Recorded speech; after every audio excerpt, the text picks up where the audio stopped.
Hi guys! Nakapunta na ba kayo sa Cafe Esque dito sa Antipolo, Rizal?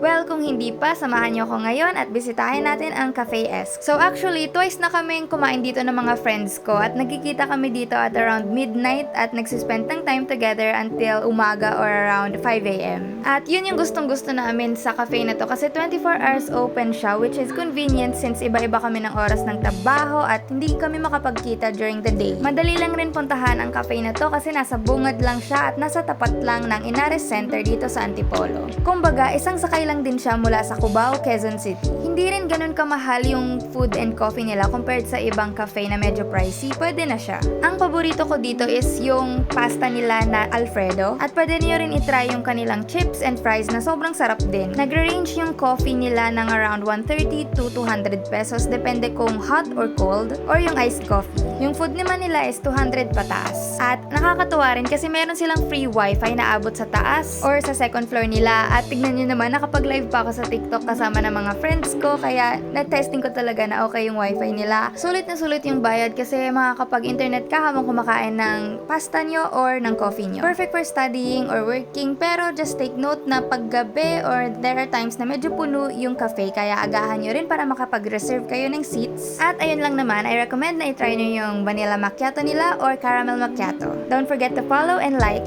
And just a quick disclaimer, this is not a paid partnership or sponsored video. This is actually just a random review and video that I thought of making since I was there. Thank you for watching guys, it's been Tori here and I'll see you in my next video. Bye bye!